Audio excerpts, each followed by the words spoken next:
Good morning, good afternoon, everyone. Welcome to the webinar today. We're going to be talking about the 2026 trends shaping tomorrow's market. So we'll give everyone a few seconds to join.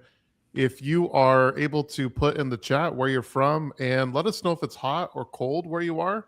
I know John and I are cold, and Steve, maybe you're hot. So I'm not sure what the weather's like in San Fran, but I hear the weather's nice there. So It's welcome, actually guys.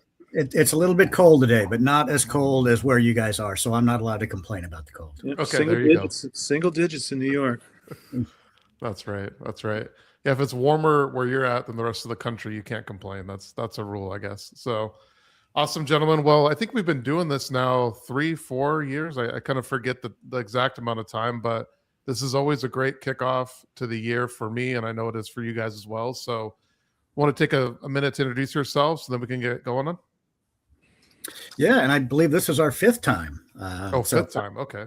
I'm Steve Krause. I'm very privileged to be working with Dan and John again. We've done this, as you've said, for a number of years. And I'm a professor at the University of San Francisco where I teach market research and consumer behavior. And I've got a textbook coming out later this year. So that's exciting. Awesome. John? I'm John Last. Great to see everybody again. This is kind of one of those events that I also look forward to kick off the year. I'm president of Sports and Leisure Research Group, and looking forward to unpacking a bunch of things that we're seeing through our consumer optimism barometer and a bunch of other studies. So probably makes sense for us to get going. Awesome. Sounds great. And for those of you that don't know, I'm Dan Fleetwood. I'm the president of research here at QuestionPro. And just one housekeeping item, we will have time at the end for questions. So I know some of you submitted them when you were registering, so we have those. And if you have questions as we are going through the webinar today, feel free to put them in the comments on whatever platform you're viewing this on. We will get them and answer as many as we can. So without further ado, let's get going. Steve. Great. Well, like I said, I'm very excited to be here. And, ever since I was a kid, New Year's was one of my favorite holidays. And I just love the idea of, using the new year as a time to look back on a year that was and try to learn some lessons and make some meaning out of that. At the same time, anticipate what's going on in the future. And as a kid, I always loved, making New Year's resolutions and all of that kind of stuff.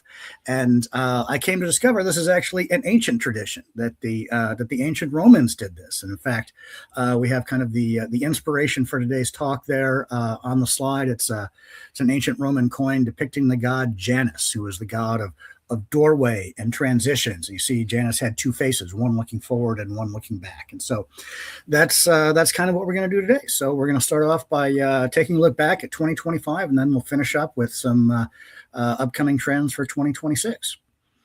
So if you go ahead to the next slide, you'll see that our headline from last year was all about the vibe session.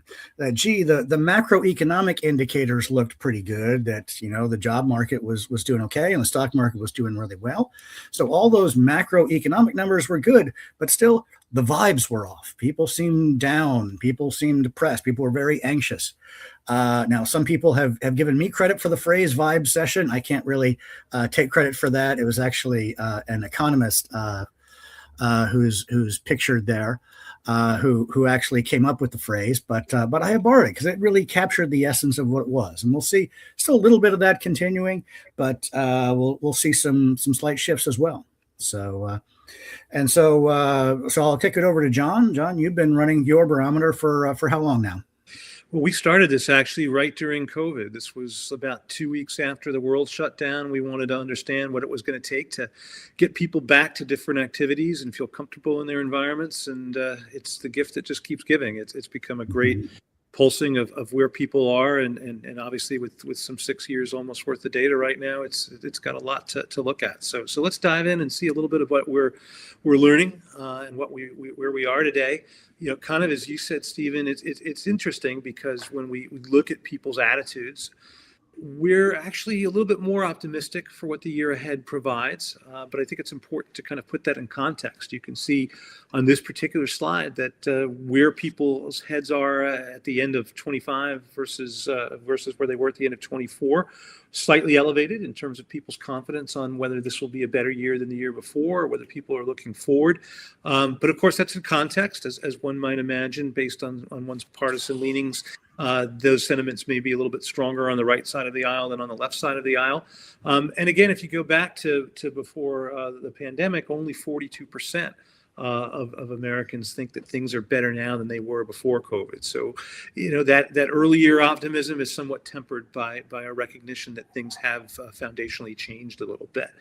And on the next slide, one of the areas that we continue to pulse and look at is people's thoughts on the cost of consumer goods. Where are things going with inflation? And you can see here that we kind of hit a new lower point over the last several months at the end of December. You have under 50% for the first time agreeing that the cost of goods will improve in coming months. So there is this trepidation, if you will, about where things may be going from an inflationary standpoint, and that's been a persistent theme that just doesn't seem to go away. At the same time that we see that, the next slide kind of details overall sentiments.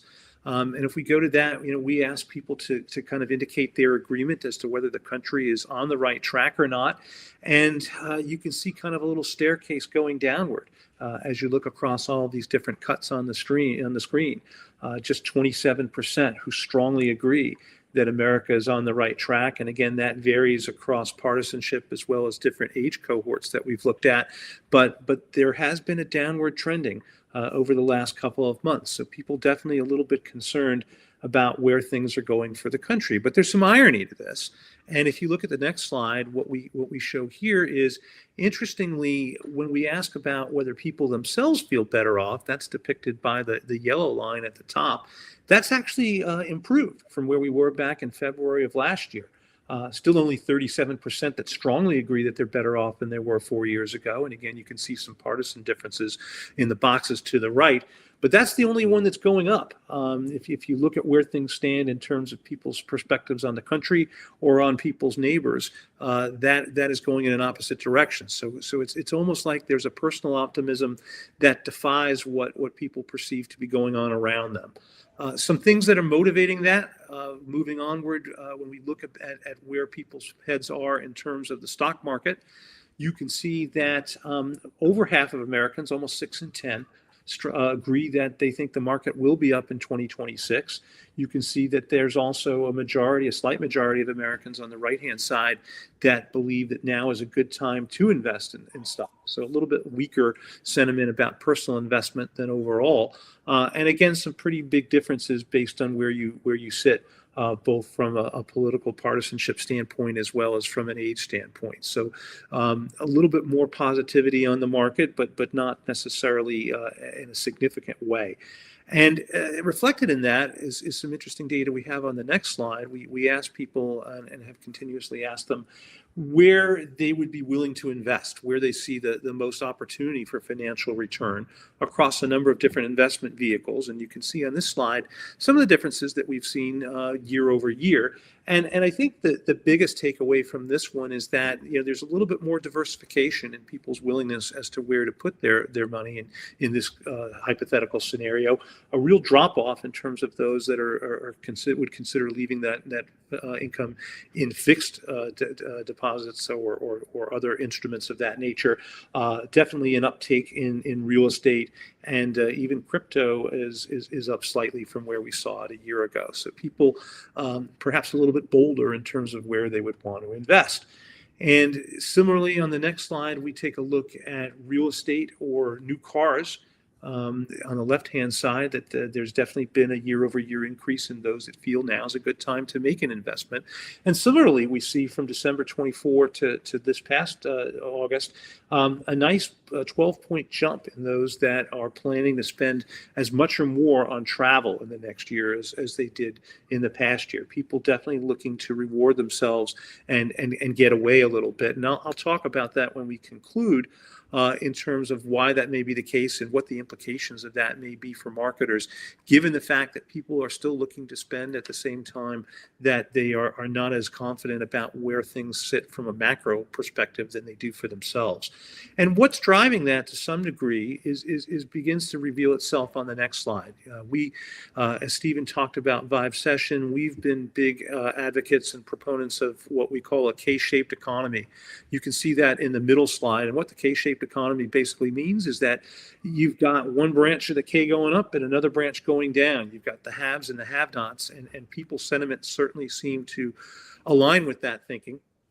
Look at where we were from June even through August this summer, with a nice almost 11 point jump in those who strongly agreed that there is a greater wealth gap between those at the high end of the spectrum and the lower end of the spectrum in the US. And similarly, on the right side, a majority of people that really believe that we've become increasingly a society of haves and have-nots. Again, driving that phenomenon, a couple different things that we've observed in our research, beginning on the next slide. Credit card usage and credit card patterns have certainly moved in a direction that certainly promotes higher levels of short-term spending, but certainly creates some risks in the medium to long term. You can see here an 8-point jump in those who have been spending more on their credit cards these days. Almost half that agree that they've been financing their card payments more than they did a year ago. That's up from 12 points from where we were last February.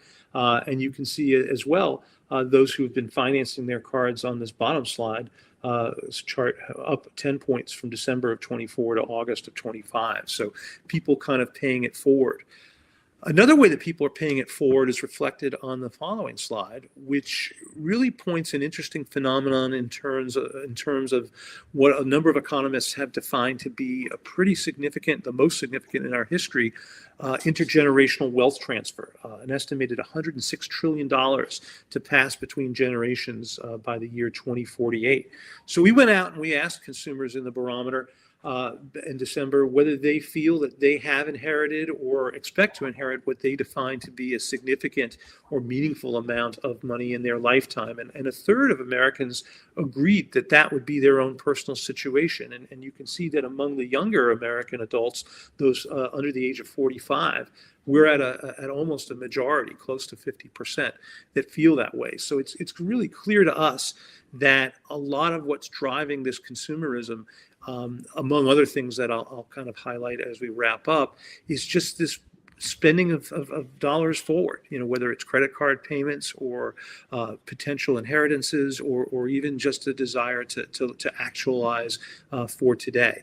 And that actualization is certainly present in some of the attitudes we're tracking about leisure time. On the next slide, a quick look at where we've gone just over the last couple of months in terms of a nice jump in terms of those who feel that really it's important for them to make time to enjoy leisure activities. That's those who strongly agree, and a meaningful jump. You've got nearly 2/3, as you can see on the bottom there, that feel that they're going to be devoting more time to leisure activities in the year ahead than they did in the prior year.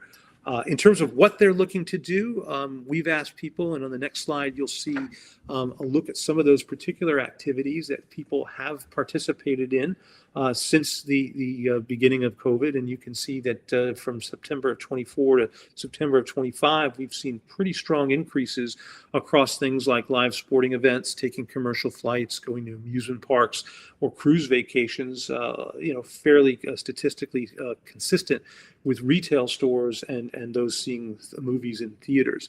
But people are getting out and doing things. They're certainly looking for escape. They're looking for ways to enjoy themselves. They are actualizing and enjoying these activities. On the next slide, a little bit of information from one of the sectors that we spend a lot of time in, which is sports. You can see some nice jumps in terms of year over year, those who are both likely to attend a live sporting event within the next couple of months, as well as on the right-hand side, those who feel that they're driving a significantly positive value. And that's really interesting for us to look at the same time that we recognize that the costs of attending these events have certainly gone up pretty much above the rate of inflation, but people are still seeing them to be a really good value. People are also looking to get out and do things and be active. On the next slide, a look at a couple of trends from a fitness focus. On the left-hand side, you can see overall, as well as across different age cohorts, that more people have lost weight, or at least they claim to have lost weight in the past 6 months than have gained weight. That's the blue and green slices relative to the orange and red slices. And you can see also a significant increase this past summer versus the summer of 24 in those who consider themselves to be very health conscious. In fact, nearly 6 in 10 had visited a public park within the past month. We asked that question in November before it got really cold out. But people are getting out and doing things.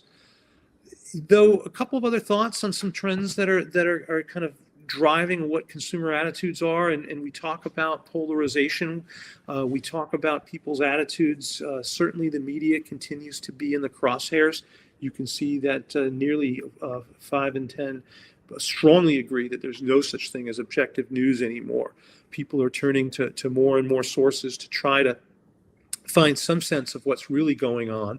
And people aren't afraid to speak about it. As social media has become more prevalent in terms of how people get their information and their news, you can see that more than 3/4 of Americans agree that they typically speak their mind.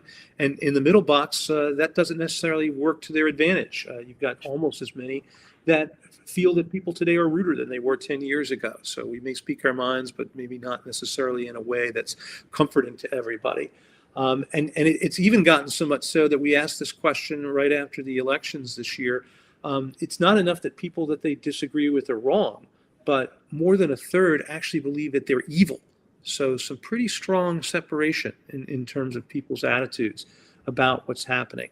At the same time, some of the trepidation, and on the next slide, I want to dive in a little bit to the 2 letters that I like to say, if I had $10,000 for every time I've seen them in a presentation or a conference, I could have bought any of my choice of sports franchises, even with their high valuations, because everything's about AI, and 46% of the country says that they've used it to search for content on the internet. And talking to a number of our clients and looking at how people are kind of strategizing, there seems to be even more of a shift towards optimization of being able to be found by agents as opposed to SEO optimization.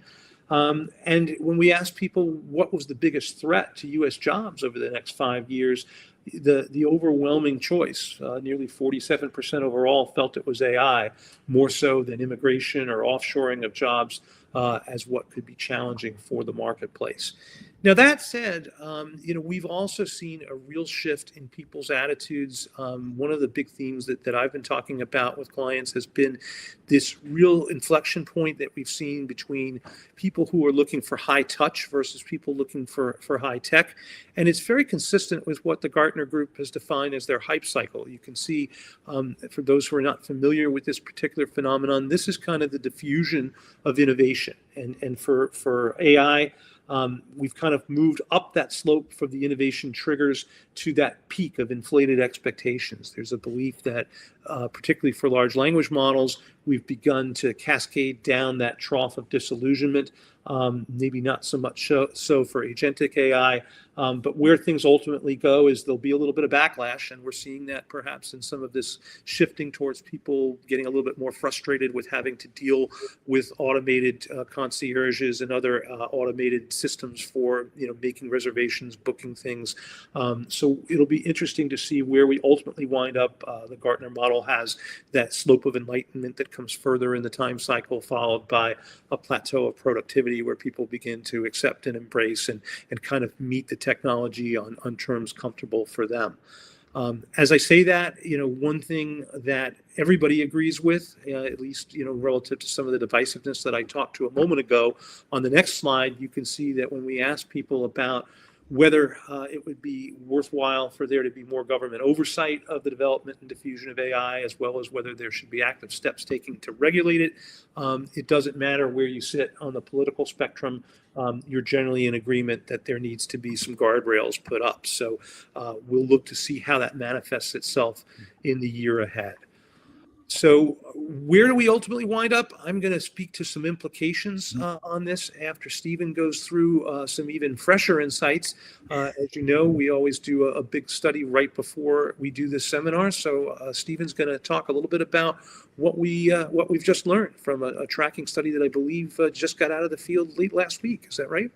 That is correct. And this is the a consumer tracker that Dan and the folks at QuestionPro and I started. I look back at the original days. Our first one was July 2020.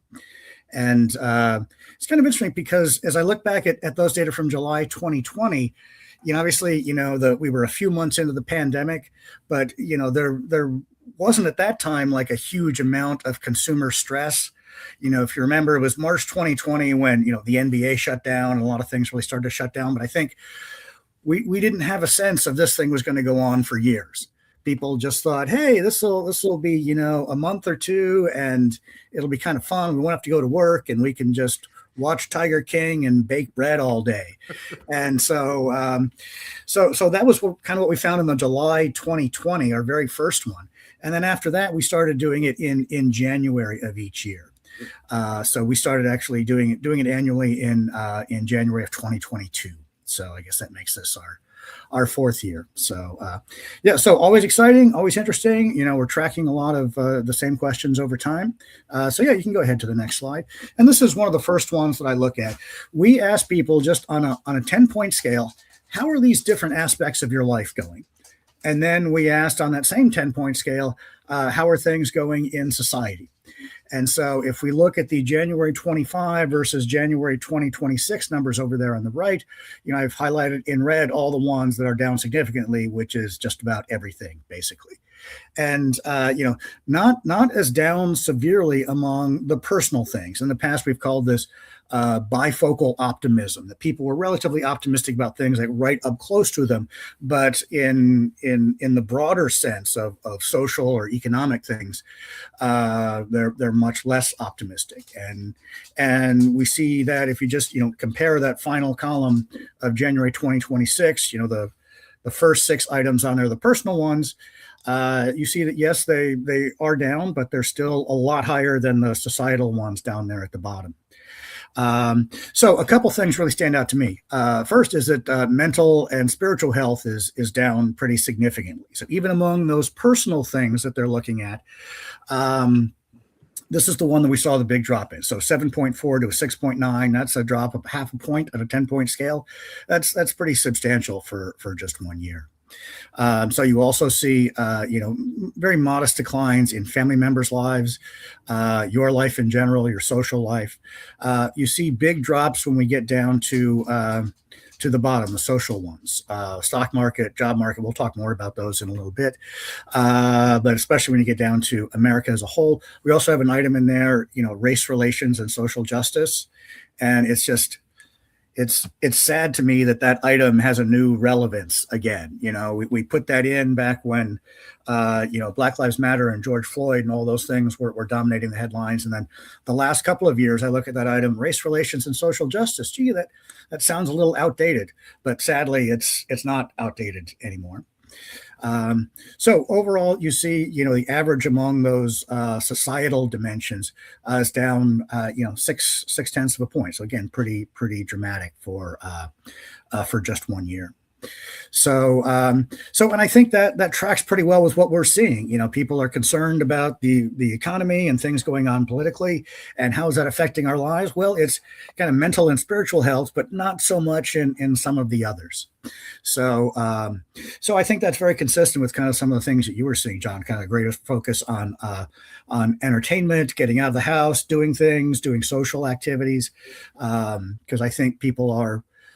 Struggling with mental health. I also think it's interesting, and we don't really have a lot of time to go into a real generational analysis today, but I think mental and spiritual health mean different things to people of different generations. You know, and we hear now about, you know, millennials and particularly Gen Z. Well, they're very focused on mental health awareness. You know, I'm Gen X. I don't think in terms of mental health awareness. Yeah, my mental health stinks. I know that. I'm aware of that. It's not. I don't have to become more aware of that. But I think what that means different things to different people. So maybe that's something we can talk about when we get to the Q&A. So if we go on to the next slide, what we'll see is just some attitudinal items. And I really thought these were going to be up big. And in fact, the first time I did a run through of the numbers, I think I might have had some confirmation bias going on, because I pulled the wrong numbers, but they did show everything going way up. And then when I came back and pulled the right numbers, we see that it's these have been relatively stable. Kind of my takeaway on this is I think for some of these we're hitting ceiling effects. So like that first one, the founding fathers would be very disappointed with the condition of our country today. You know, that's basically stayed the same at 3/4 of the people. And I think that's pretty much all that's ever going to agree with that statement. I think you've just got some people who are just,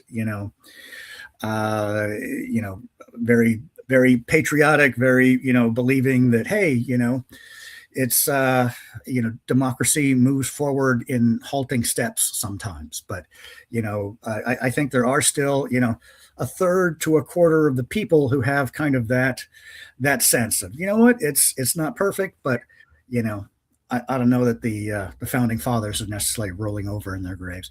The one that did decline a little bit there is young people today will be better off than their parents' generation, going down even lower to 26%. And that's kind of one of the the classic ideas of what the American dream was, that people were gonna have kids, and their kids would go on to have better lives and better jobs and so on. And I think that's something that people are starting to question. I think the American dream is another thing that means very different things to people of different generations. And we also see down at the bottom, high numbers, about half the population expressing concerns about their personal finances, living from paycheck to paycheck.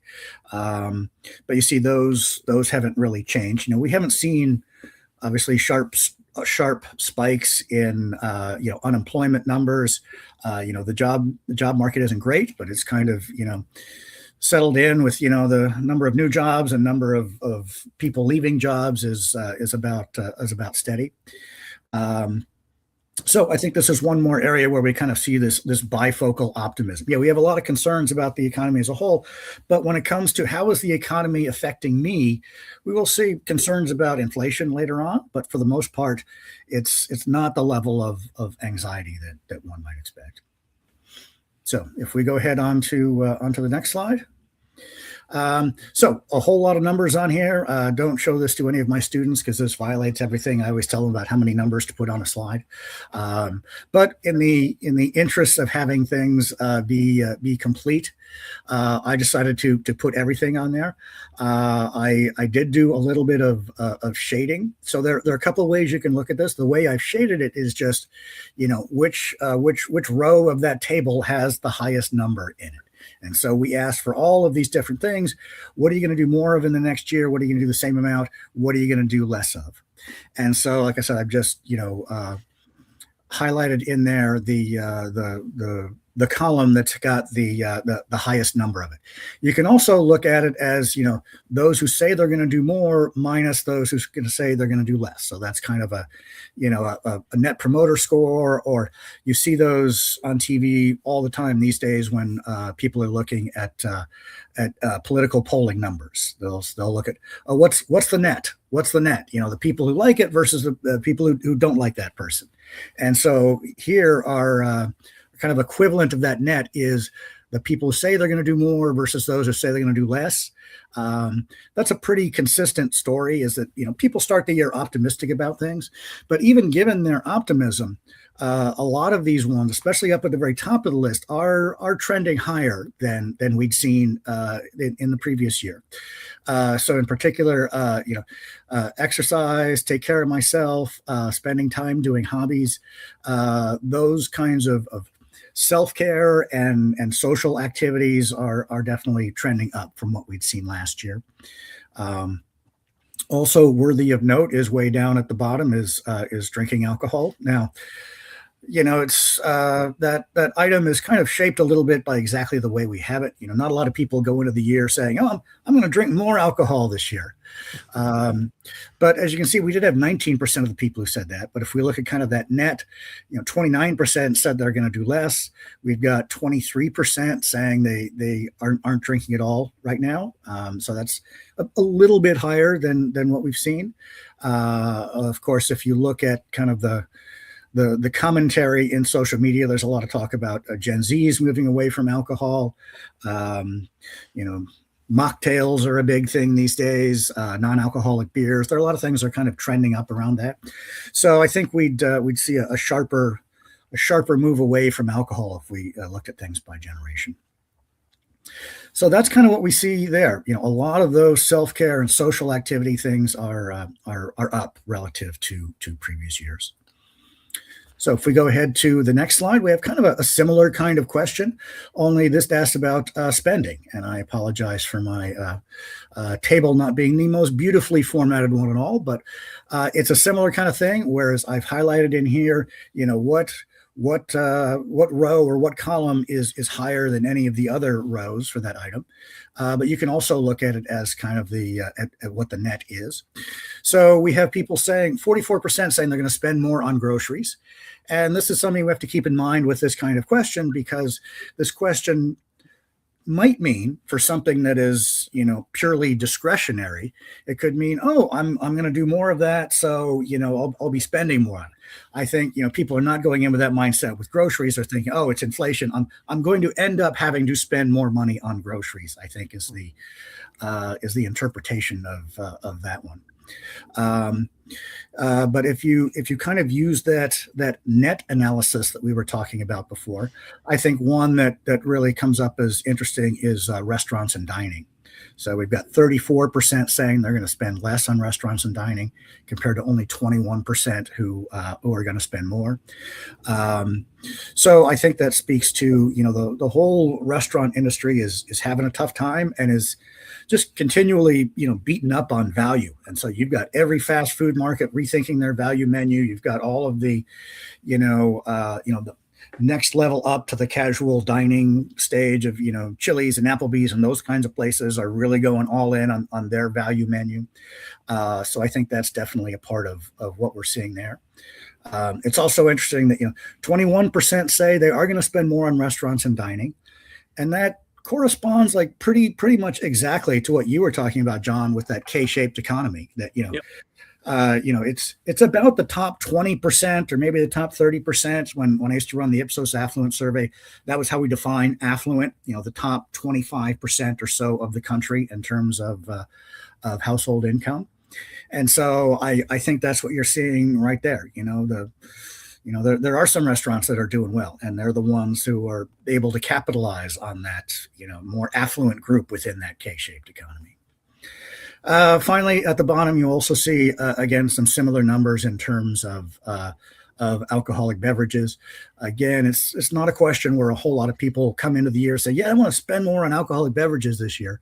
But you've got, 25% saying they're going to spend less. So that's twice the numbers say they're going to spend more. And again, about a third saying they're not drinking at all. So more illustration of that trend.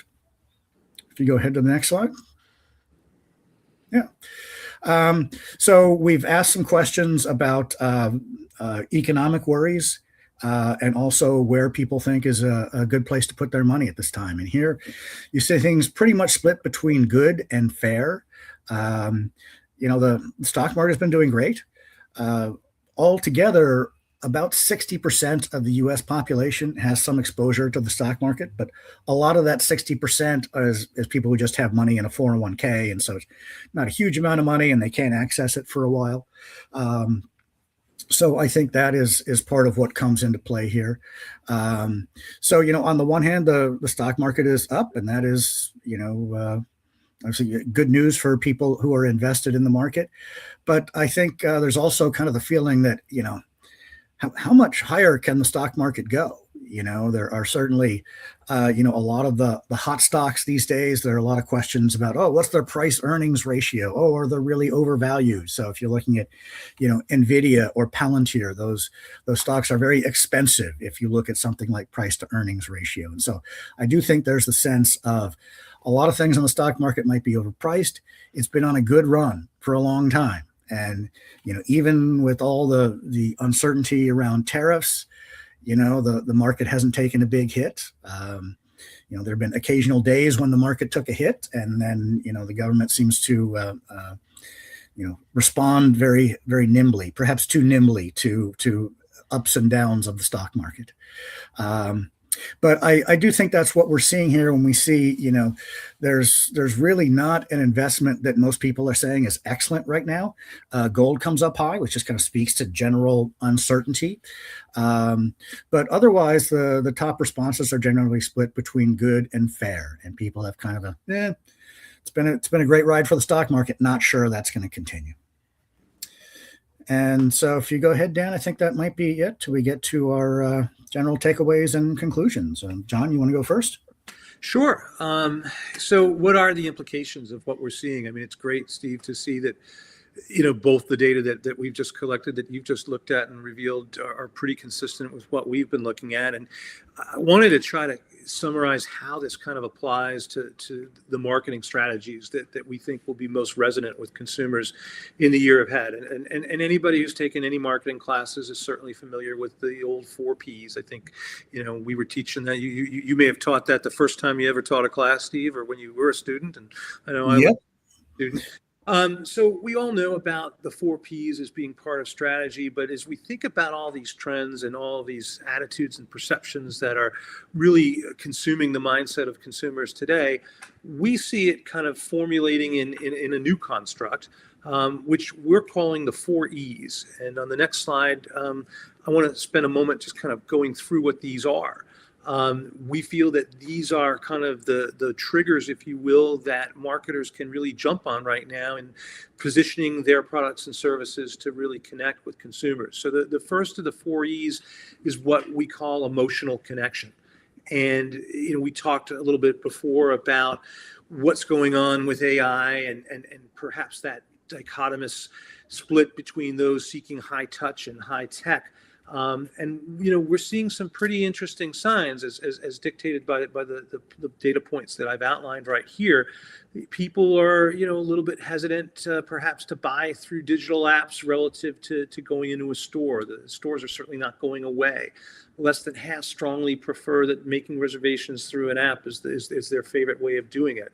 So, we're seeing a little bit of this pushback that I think speaks very much towards creating greater interpersonal connections. One thing, and you talked about this, Steve, on the mental health side, 47% of Americans strongly agree that they feel very lonely. And among those ages 35 to 44, it was almost 2/3.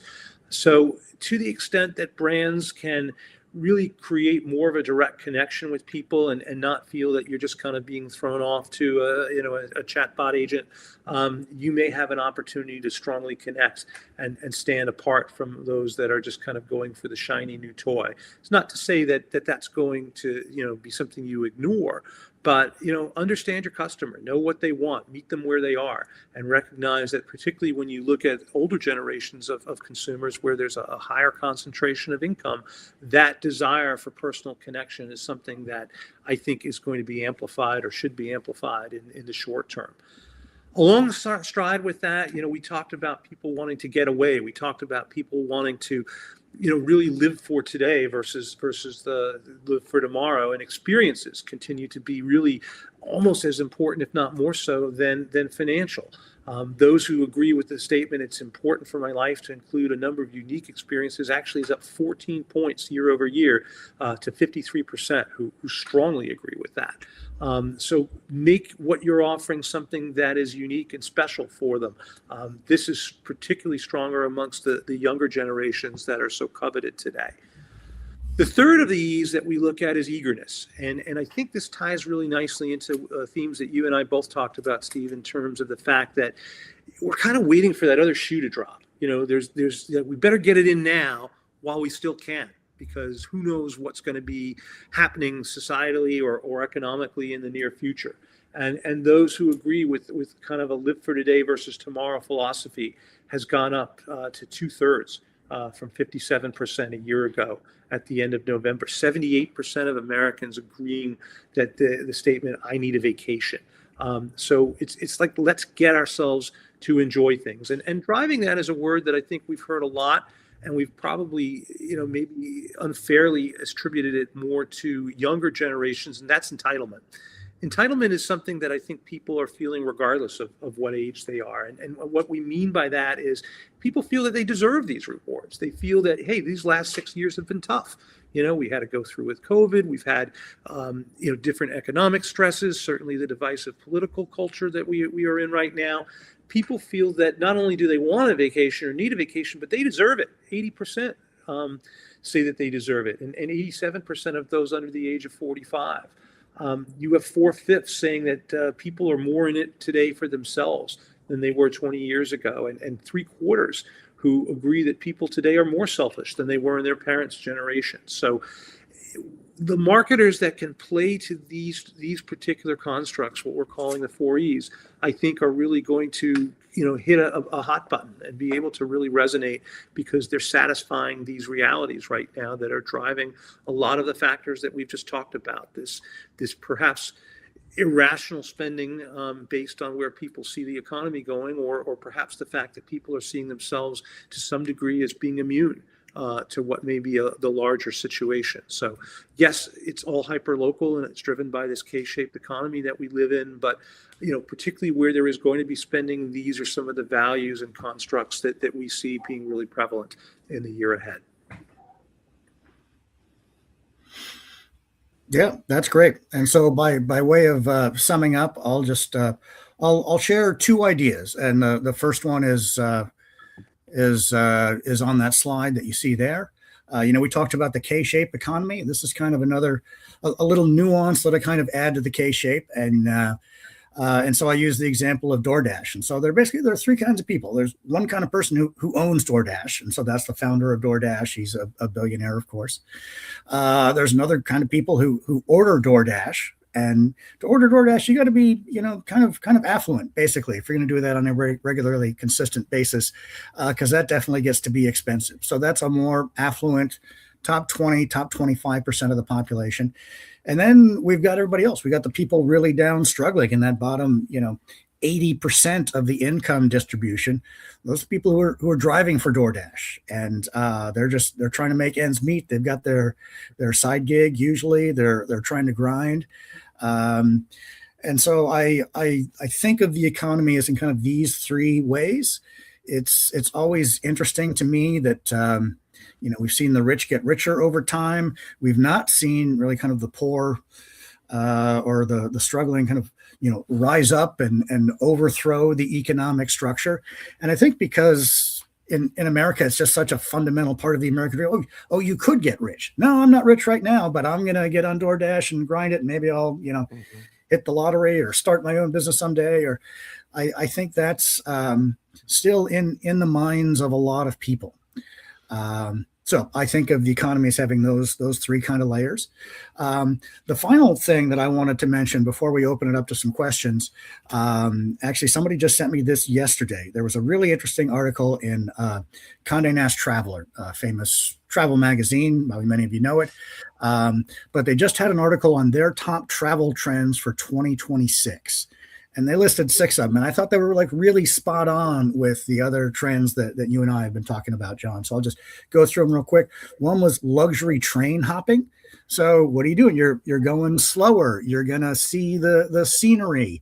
Maybe it's a little upscale. It's kind of like the glamping of the train world. But that's kind of on its rise. Another one is ancestry travel, where people are going to kind of dig into their roots.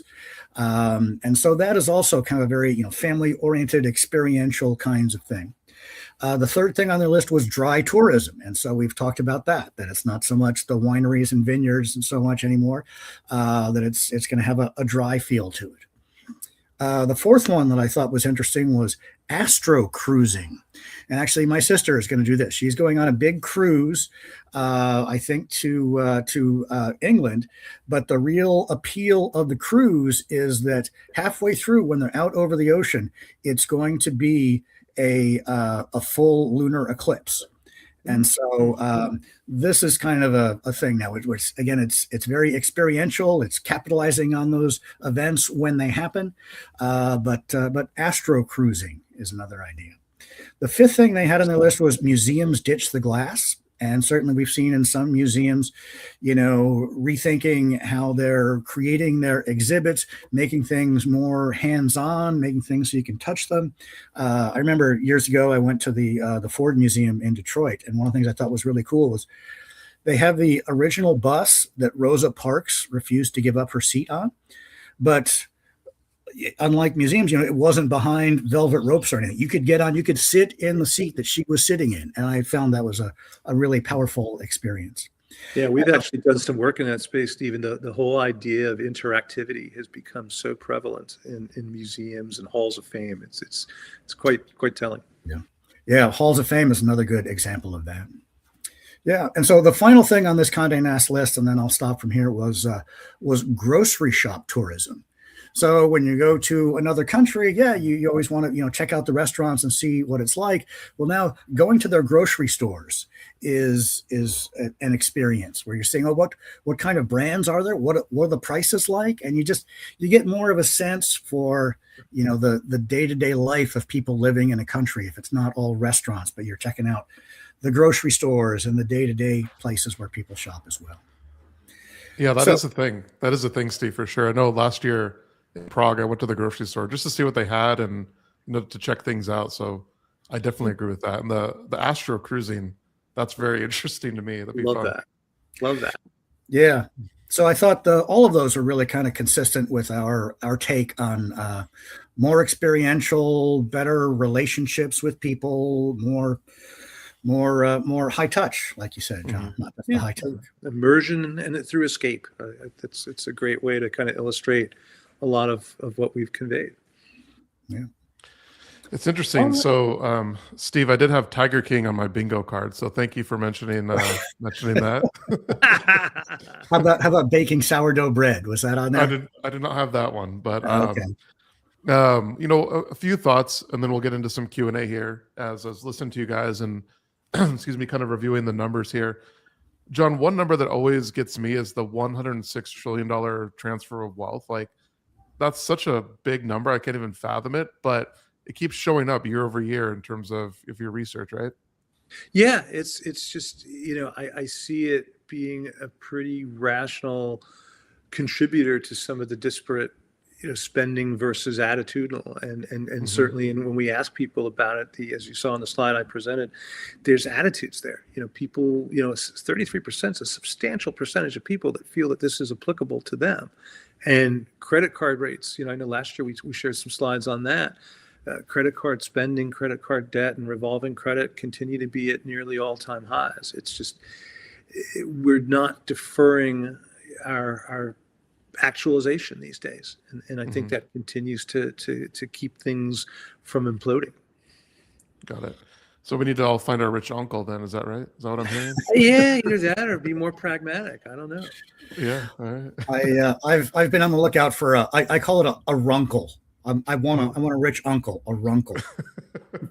There you go. That's a new term. I like that.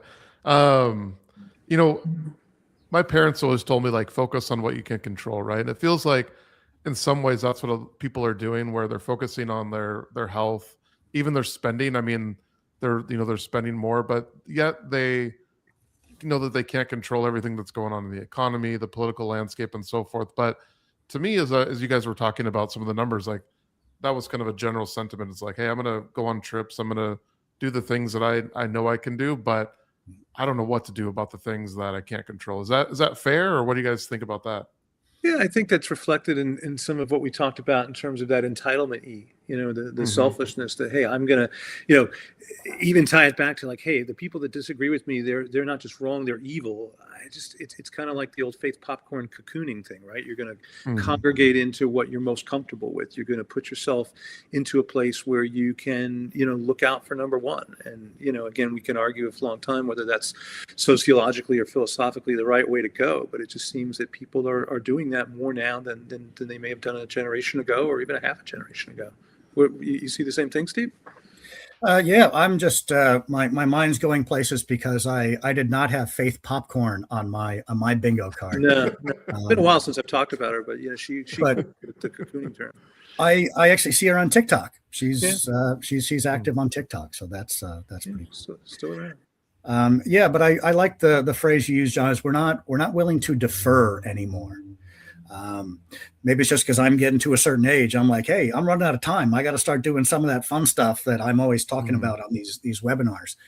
And I think it's people have deferred a lot of things for a lot of time. And I think now there's a little bit more of a self-focus of kind of a treating yourself kind of mindset. It's also consistent, I think, with social media. I always call it, the look at me culture. What's Instagram all about? Everybody's having the greatest time of their lives, doing unique things, going to special places. So this kind of feeds into it, I think. That's interesting. John, one of the things that struck me is you had a chart where it was like 3 lines. It was like kind of what I think of how I view myself, how I view the The economy country and and then my how I view neighbors. my neighbors. Yeah. What's interesting is that they always kind of parallel each other, or we're kind of in step with each other, except for in December. Like it kind of shot up to where it was. I feel good about myself, but the economy, my neighbors, I don't think they feel very good.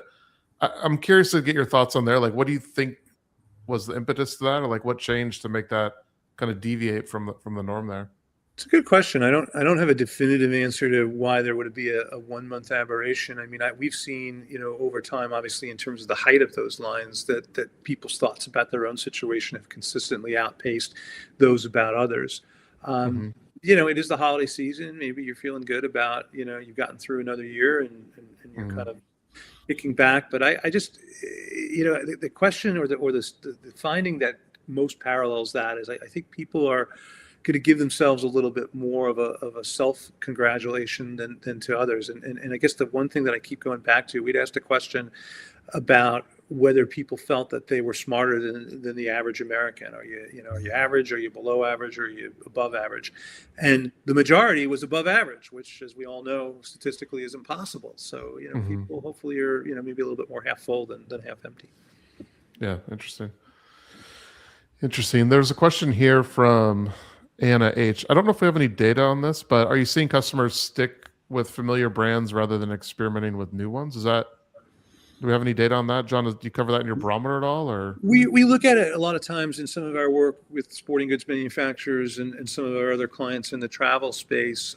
Loyalty, I think, is perhaps not as strong overall today than it may have been a generation ago. I think people are looking for new experiences and they're looking to find better value and better deals. That's a very generalistic statement. I think if you cut that data based on different age cohorts, different tenures, I mean, there's such a whole world of CRM out there that can help predicate that. But Mhm. I think you see brands come and go, and a lot of historical brands perhaps have fallen on some challenging times. I get the sense that there's a greater receptivity today for people to try new things. At the same time that maybe for some of the older generations that lack the trust, they'll go back and stay with the tried and true. I know I've kind of hedged that answer. So again, it's very hyper local or very much Mhm. contingent upon different segments. So I think there's opportunities certainly for new brands today that maybe didn't exist at other times, but it's not blanket. We have seen in some of our data a little bit more of a willingness to punish brands for bad behavior. Yeah, Mhm. good Mhm. point. So if you look at Target, for example, Target is having some serious financial issues because of largely because of a consumer driven pushback around they'd been a very strong proponent of DEI for a long time, and then they kind of moved away from that, and there was a real consumer pushback, and it wasn't everybody. If you do a survey, you're not going to get 90% of people saying that they're engaging in that kind of socially motivated kind of behavior. But if you think about retail margins are thin in the best of times. It does not take very many of your best customers to decide they're going to go to another brand for it to really be felt. So I think we might see a little bit more of that kind of consumer activism in their purchasing. Yeah. Got it. Makes sense. And then there were, a few other questions here. Someone had observation. Lately, consumers are more cautious and overwhelmed, or simply more tired of making decisions. Any ideas for companies of how to like work around that, and in terms of again the customers being more cautious or overwhelmed, and seemingly try to avoid making decisions? Boy, that's a good one. I think what we've seen sometimes is a drive towards simplicity and kind of providing the step by step, depending on what the product is. But I'll pick on a category we spend a lot of time in, which is the golf category. Hmm. Golf equipment continues to get more technologically advanced and sophisticated. And one way that I think companies have worked around that is to provide, whether it's apps that help you learn how to use the equipment, or more of a reliance on diagnostics and numbers and Hmm. gamification. That's one way to kind of make it easier. But I think it's an interesting scenario. Steve, I don't know if you have any further thoughts on that. I think there is definitely an exhaustion out there in the consumer mindset. And it's the kind of thing, I always think it's just me. And then I see the survey data, then I get out and I talk to other people, and there is kind of a just sort of a mental exhaustion. And so I think of it in terms of, like Kahneman and Tversky decision making, their system 1, system 2.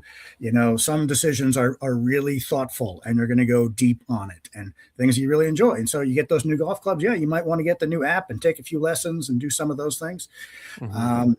But I think in a lot of categories, people are moving toward kind of that system 1 kind of thinking, just like quick, reflexive decisions, good heuristics. Hey, I don't really know what's going on in this category, but I like this brand, or I like the look of the design on this product, or I like the packaging, or I think in a world of exhaustion, we are going to move a little bit more toward those quicker heuristic-based decisions. You see a lot. We're also seeing a lot more word of mouth validation, which again, people can be skeptical as to whether that word of mouth is objective or not. But we've been hearing that. Have either of you guys seen that also kind of become more prevalent? I haven't seen that quantitatively, but just anecdotally, I could certainly imagine that as being true. Yeah, I think so. Especially if you deal with a lot of decision fatigue, right? Of like, there's so many choices out there. Just go to a trusted source. Tell me what I want. And I often think about it like, you kind of go with what you know sometimes too. Like I look around and I'm like, well, Apple doesn't own me, but then I look and I have AirPods, I have an iPhone, I have a Mac, I have an iPad. So you kind of just know like, hey, if I'm going to go with this product, that's probably going to be good and it's probably going to meet my standards. So it's one less thing you got to make a decision about, I think. Yeah, I had a student walk in the other day, and he had big Bose headphones on, and so I was asking how he's doing. He's like, "Oh, I'm working on this project for another class, and we're doing stuff about Gen Z and brands." And so we find that Gen Zs aren't really tuned into brands; they're just making it based on utilitarian factors. And I'm like, "Yeah, what brand of headphones is that you're wearing?" And it's like, yeah, he had the Bose headphones and the and a MacBook and an iPhone, and it's like, but brands don't resonate to my generation. Well, depends how you think about it. Yeah, that's true. That's true.